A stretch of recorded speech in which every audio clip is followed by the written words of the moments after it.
Oi, gente. O nome de Simone Tebet está sendo discutido para São Paulo e eu quero analisar esse vídeo do Mídia Ninja sobre isso. Vamos assistir, mas os bolsonaristas parecem muito nervosos com essa possibilidade, porque Simone Tebet pode atrair justamente o voto chamado de centro, ou voto que não é nem tão lulista, nem tão à direita assim. E isso poderia ameaçar o domínio deles num colégio eleitoral tão importante quanto São Paulo. Vamos ver o vídeo e tecer alguns comentários. O nome de Simone Tebet, ministra do Planejamento e Orçamento, tem incomodado o bolsonarismo como um possível nome forte para o governo de São Paulo. Tebet deu aula e desestabilizou a extrema-direita. Em 2023, a senhora nos mencionou que a reforma tributária seria essencial para reduzir o custo do Brasil e impulsionar o nosso PIB. No entanto, as políticas do atual governo parecem direcionadas à elevação de receitas, inclusive por meio de majoração de impostos.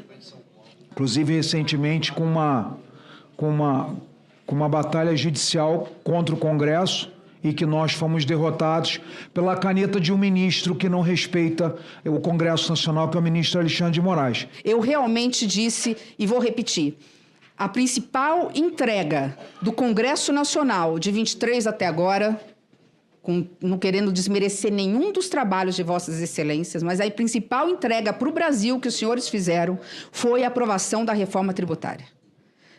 Espero que façam algo ainda melhor até o final do ano. Mas eu quero justificar, porque eu luto por essa reforma tributária, é a minha área, fui professora de Direito Público por 12 anos, eu luto com essa reforma tributária visando diminuição dos desenvolvimentos regionais do Brasil há pelo menos 20 anos. E durante 8 anos a gente tentou aprovar. Ela não só desburocratiza, ela diminui a carga tributária, ela diminui o custo administrativo das empresas, o setor privado, que eu concordo com Vossa Excelência e concordo com o senador Jaime. O problema do Brasil é a burocracia, o problema do Brasil é o alto custo da carga tributária para o setor privado de investimentos. E a reforma tributária, ela vai começar, só que os senhores aprovaram assim, não podia ser diferente, porque tem a fase da transição, ela começa a vigorar para efeitos federais em 2026. Começa, porque no fundo é janeiro de 27. Janeiro de 27, nós vamos ver o que é unificar os impostos federais à luz da diminuição da carga tributária para o setor empresarial. Ela não é nem a reforma do agronegócio, ela não é a reforma do comércio, ela é a reforma da agroindústria e da indústria brasileira. Há um estudo que a gente está avaliando que sozinha a reforma tributária pode impactar positivamente em quase 1% do PIB no Brasil a partir de 32. Por que a partir de 32? Porque a parte da unificação dos impostos estaduais, ela não é em 27, ela é em 31 para 32. Então, ela começa já a ter um impacto positivo. Ainda que o Brasil cruzasse os braços, vocês não fizessem nada, do governo federal não fizesse nada, o Brasil ia andar sozinho quase 1%. Ia ter um crescimento de quase 1%. Isso é um estudo do IPEA, junto com a iniciativa privada, a FGV faz estudos, enfim, várias entidades fazem estudos. E ela tem a ver com essa possibilidade da gente reindustrializar o Brasil, que esse é o grande problema que a gente não disse aqui. Quando a gente fala, e aí já envolvendo essa questão do tarifaço, porque também está relacionado, mas ainda concluo a pergunta 5, a pergunta 2, quando você colocou de cara a questão do tarifaço aqui, versus esse financiamento, como será esse contingenciamento? Gostaria de dizer que o Brasil foi desindustrializado, né?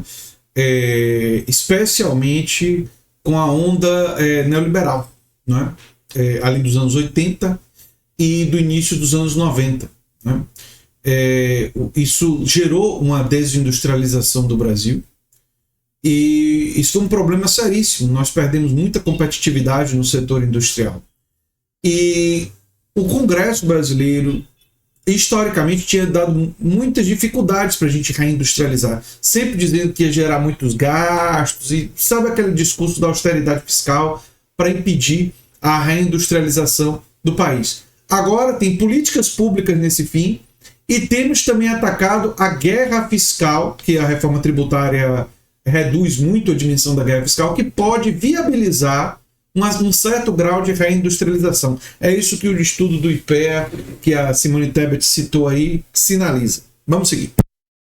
Quando a gente vê essa questão de tarifaço, vê essa discussão, a gente está perguntando o que efetivamente os Estados Unidos querem do Brasil, para a gente ver como a gente senta na mesa de negociação para conversar. A grande questão é o seguinte, não é que um mercado é melhor que o outro. O mercado maior é a Ásia. 1/3 em números vai para a Ásia. Mas não que o mercado, a nossa balança comercial com a Ásia é melhor que a balança comercial com os Estados Unidos, ou que é pior do que com a Argentina. Não é isso, são coisas distintas. Dentro dessa questão, interligando, portanto, que a pergunta é, nós não precisamos aumentar a carga tributária, eu disse isso logo no início, para colocar isso aqui tudo no papel, porque nós estabelecemos o seguinte, não são 60 bi do orçamento para o PAC? Nós pedimos para os governadores colocarem as obras estruturantes importantes, e todos eles colocaram, para poder não ter que gastar um centavo a mais com as regiões norte, nordeste, centro-oeste, enfim, para fazer essas obras. Então, não tem aumento de imposto, não tem aumento da carga tributária e nem aumento da dívida do Brasil, colocar isso para funcionar. Até porque os senhores votaram também que nós temos que colocar pelo menos 0,6% do PIB em investimento no Brasil. E que ainda é muito pouco, né? Mas tivemos esse cuidado como responsabilidade fiscal de não colocarmos o dinheiro em excesso. Então, a ministra também tem sido firme ao alertar sobre os ataques do bolsonarismo à democracia. Em 1985, eu tinha 15 anos de idade. Naquele momento, era uma jovem que sabia de pouca coisa, mas eu estava nas ruas lutando por direta já. Muitos aqui talvez não eram nascidos. Eu tenho quase 30 anos de vida pública. Jamais imaginei ver tamanho retrocesso. Nós estamos, não se enganem, 8 de janeiro não terminou. Tentaram dar um golpe e invadir o Congresso Nacional de fora para dentro.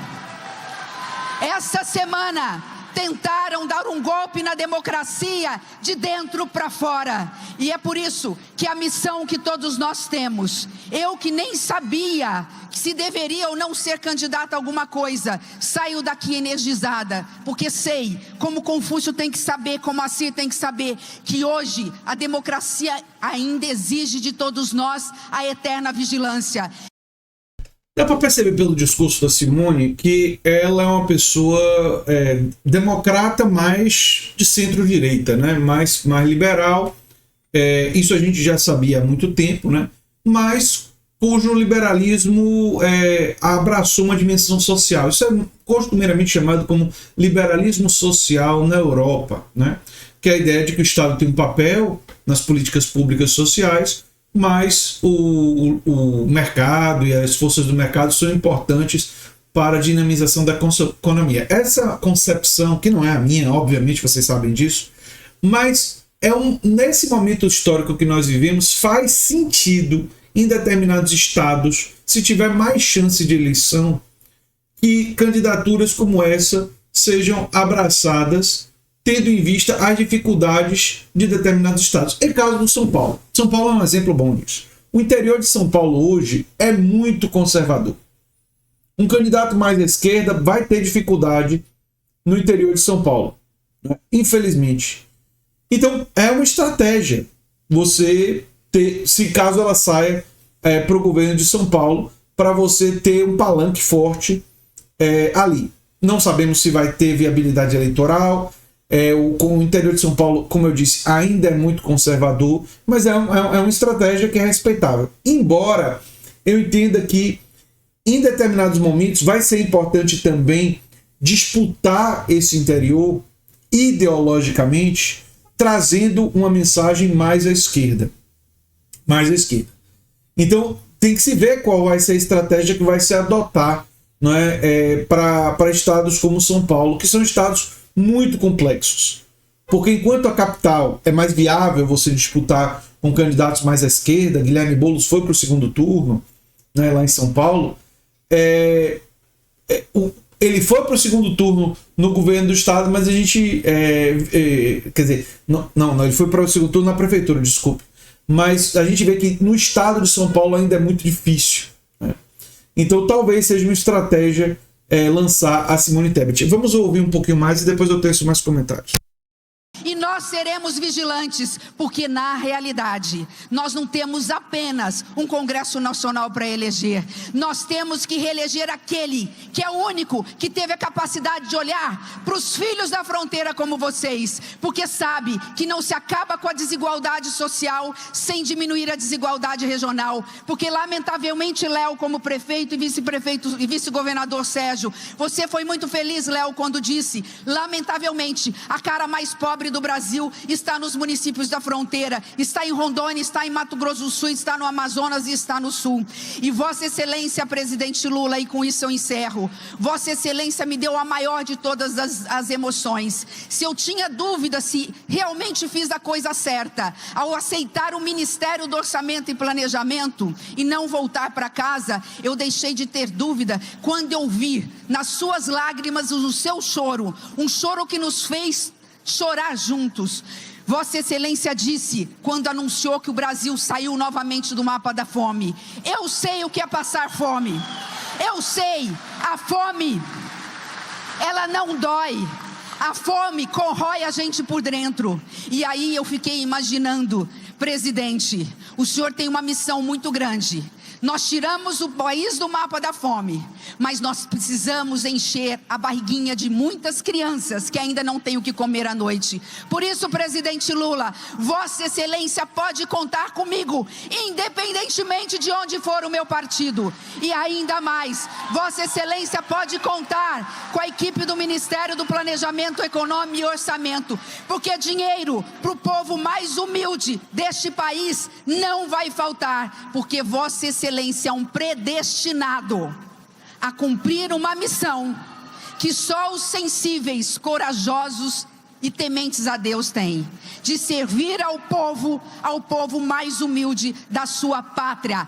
Por isso, presidente, a palavra final não é minha, a palavra final é deste povo. Para quem atenta à democracia, que ironia, utiliza-se dos instrumentos democráticos, da ampla defesa, do contraditório, do devido processo legal para se defender. Mas, obedecendo todos esses ritos, nós vamos continuar gritando. Vossa Excelência pode ter certeza que nós vamos continuar gritando que aqueles que atentaram contra o golpe e que o ex-presidente é culpado, portanto, sem anistia. Excelente fala, mostra o compromisso de determinar. Ainda existem pessoas do liberalismo social que têm compromisso com a democracia, e a nossa aliança tem que incluir, nesse momento histórico do país, inquestionavelmente, essas pessoas, porque tem compromisso com a democracia e tem compromisso com políticas sociais. Isso é suficiente para o futuro da esquerda? A meu ver, não. Mas é necessário nesse momento da nossa história. E a aliança com pessoas como Simone Tebet é importante, sim, nesse momento da nossa história. Mas vamos seguir.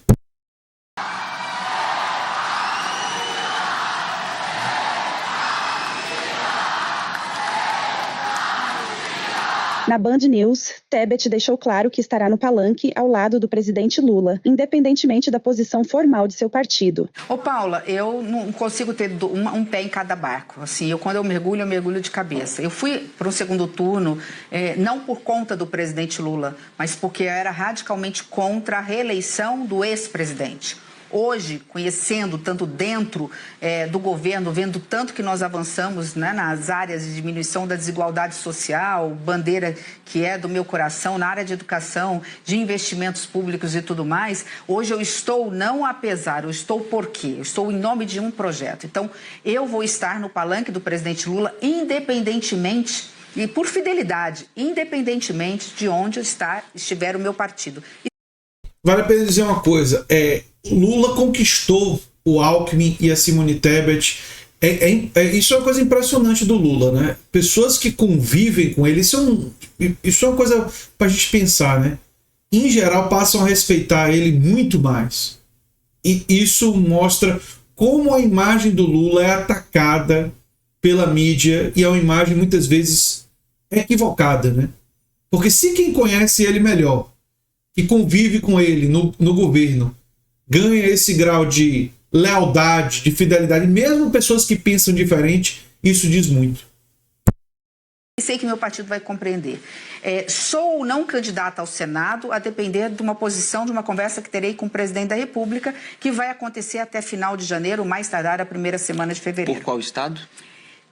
O presidente pediu para que, assim, que eu analisasse a questão de São Paulo só sem nenhum compromisso.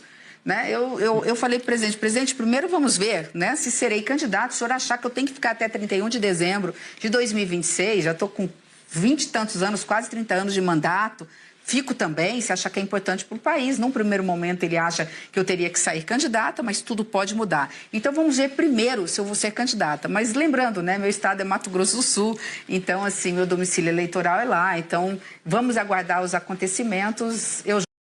Mas o Mato Grosso do Sul, primeiro que eu acho que ficou muito bolsonarista, ela não teria muitas chances lá, não sei se fosse para deputada federal, né?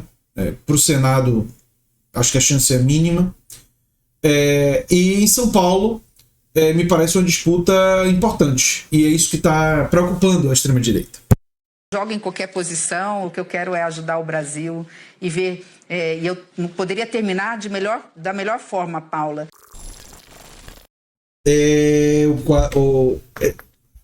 Tá se falando muito do nome do Haddad para governador e da Simone Tebet para o Senado, ou o contrário, a Simone Tebet para governo e o Haddad para o Senado.